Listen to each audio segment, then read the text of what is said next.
Everyone thinks the story of Giza begins with the pyramids, but that's not true.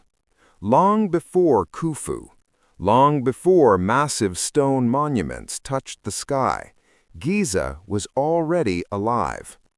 Hidden beneath the sand are traces of settlements, burials, and structures that don't belong to the age of pyramids at all. Ancient pottery, early dynastic tombs, and geological evidence suggest this plateau had a forgotten past. Most of it was buried, some of it was destroyed, and much of it was ignored. But the evidence still exists.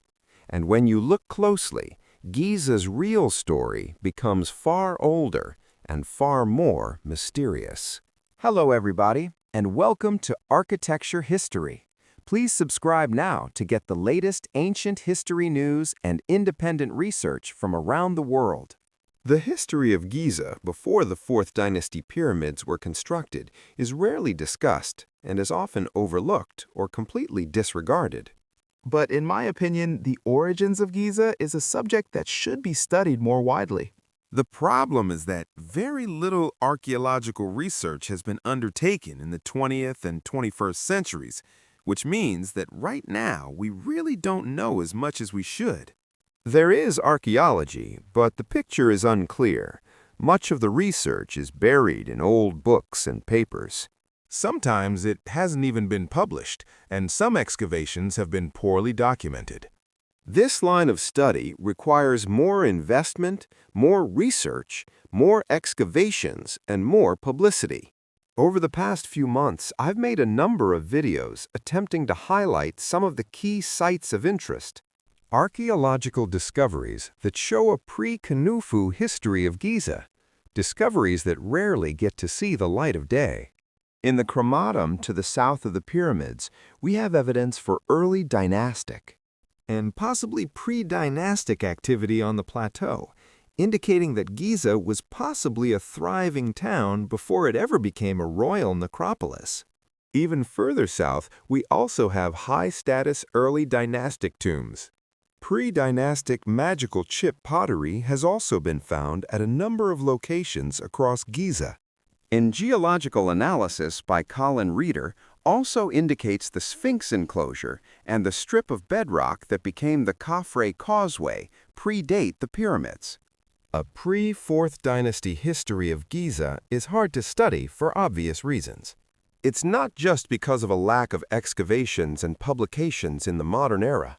It's also because Khufu, Khafre, and Menkaure would have cleared vast amounts of pre-existing structures to make way for their funerary complexes.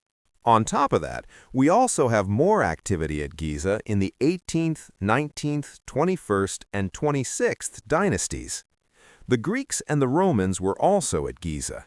Due to the colossal size of the pyramids, obviously, Giza would have always been a focal point for locals and outsiders ever since they were constructed. Therefore, finding evidence for activity before they were built is no easy task. But there is more to find, and I know exactly where we can look. It is thanks to some prospective and very much incomplete excavations that took place more than 100 years ago by the eminent archaeologist George A. Reisner, details of which were published by Peter der Manuelian in 2009. These excavations are little known, and so they rarely get the attention they deserve. If it was more widely known about, it's a discovery that would change the way we view the Giza Plateau. It is a missing piece of the story. And together with the other evidence just mentioned, there really is quite a compelling case for substantial activity on the plateau before the arrival of King Khufu. So what did George Reisner discover? Well, there is a little-known area of Giza called the Wadi Cemetery, and it's located to the north of the Western Cemetery, directly adjacent to Mastaba G2000, right next to the Great Pyramid.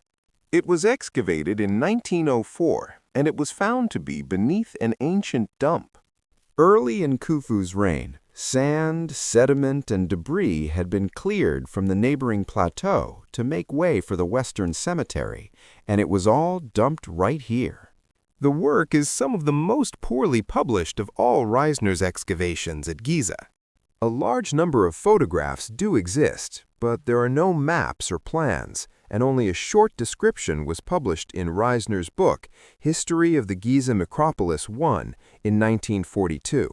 A summary article was also published in 1905 in a now-defunct journal called Records of the Past. But in the Museum of Fine Arts, Boston, and in the University of California, there is an unpublished excavation report. In early 1903, after being granted permission to excavate at Giza by the Egyptian Antiquities Director Gaston Maspero, Reisner sent his colleague Arthur Mace to begin preliminary excavations in the Khufu Western Cemetery to try and establish the western edge of the site. By the end of the year, Reisner had finished his work at Naga ed-Dir, and he arrived at Giza to lead the excavations. He wanted to establish a place north of the main Western Cemetery to dump his own excavation debris, and the ideal location was this wadi. Obviously, before any modern dumping could begin, he had to make sure he wasn't covering up any important archaeology. Therefore, a number of test excavations were dug into the wadi north of the large mastaba, G2000, marked here. Reisner and his team of 150 men cleared an area measuring 40 by 30 meters, and they discovered 77 ancient tombs. These were numbered GW1, 2, 3, and so on. Reisner took 243 photographs in total, and after a month of work, he deemed the area sufficiently examined and then moved on to the main Khufu Western Cemetery. So he did not spend a lot of time excavating the wadi. And so the interpretation of the archaeology in the Wadi Cemetery is still somewhat speculative. Unless new excavations do take place, we only have so much to work with. But that hasn't stopped Diane Victoria Flores, who has worked on this project for a long time. She reconstructed the photographic history of the Wadi Cemetery, and this has allowed for the creation of a sketch plan of the tombs, as shown here. She's gone through Reisner's photographs and reports, and now, for the first time in more than 100 years, we are starting to finally understand what was uncovered. Reisner dug a series of test pits at 10-meter intervals under 1.5 to 2 meters of sand. He found the tops of mud brick and undressed stone mastabas. Deeper excavations also found that at least one of the mastabas was built on top of an earlier mud brick structure, which, although hard to see, is apparently shown in this picture. This discovery led to wider excavations of the area to better understand the archaeology. Due to exposure, the upper tombs had largely disintegrated, but it was certainly clear there were two distinct levels of mortuary architecture in the Wadi Cemetery. The older, lowermost layer consists of isolated single burial mud brick or fieldstone mastabas, plastered with mud and coated with pink lime plaster. The mastabas in the Wadi Cemetery had offering niches on their eastern sides, and some even had a small courtyard. The level built on top showed larger mastabas, sometimes with multiple burials or family complexes. Interestingly, the entire Wadi Cemetery was covered by ancient trash heaps, and these trash heaps are the key. According to archaeologist George Reisner, this material was removed from the Western Cemetery plateau to make way for the construction of the Great Mastaba G2000, which belonged to one of Khufu's sons. So, just like the Menkaure dump, we have more ancient trash heaps at Giza, this time on the northern edge of the plateau. Reisner noted 3 distinct layers in these dumps. On top was clean sand. Underneath that was a layer of decayed mud brick and limestone chips. At the bottom was sandy dirt. He believed this material came from clearing the plateau. The order of the layers is crucial. First, they removed the topsoil, the sandy dirt, and dumped it.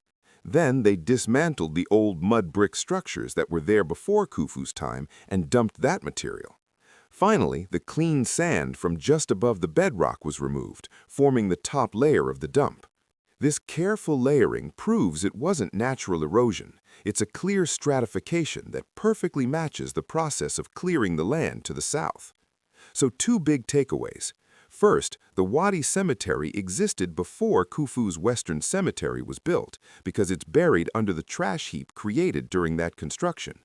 Second, actual buildings, likely old mastabas, were cleared away to make room for Khufu's massive building projects. The evidence is right there in that middle layer of rubble. If this trash came from clearing the space for Mastaba G2000, a huge structure, it implies that the area was already filled with smaller tombs when Khufu decided to build there. Reisner even noted that some small pre-Old Kingdom tombs survived because they weren't in the way of later construction. Otherwise, they would have been demolished and dumped right on top of the Wadi Cemetery. Finds from the Wadi Cemetery weren't numerous because Reisner's excavations were brief, but what he did find was significant. He found early Old Kingdom beer jars and a very special inscribed lintel known as the Nebu lintel. The style of this lintel, with its sunken relief and hieroglyphs, looks to be from the 3rd dynasty, before Khufu. The cubic seat depicted is also typical of early dynastic art, seen at Saqqara and Helwan. This artistic style is much more in line with the early dynastic period than the later Old Kingdom. I'll dive deeper into the Wadi Cemetery in a future video because what we have could be some of the earliest archaeology at Giza, and it deserves to be known. As other researchers have argued, and as Reisner himself believed, there is compelling evidence for pre-Khufu activity at Giza. Some point to a pre-Khufu town, while Reisner's work points to a pre-Khufu cemetery. Reisner conservatively dated the cemetery to the late 3rd or early 4th dynasty during Sneferu's reign, but with so little excavation, it could be even older. He believed Giza was already a necropolis before Khufu, just less important than sites like Saqqara and Dashur. It only rose to prominence when Khufu chose it for his pyramid. Now, the Western Cemetery and the Wadi Cemetery join the growing list of pre-Khufu archaeology at Giza. This is incredibly significant. As the evidence piles up, it will become undeniable that Giza was a place for both the living and the dead long before any pyramid stood there. More excavations are desperately needed. I hope archaeologists can one day return to this part of Giza, now buried once again by sand. The Wadi Cemetery should be largely undisturbed, and what's waiting there could completely change the history of Giza as we know it.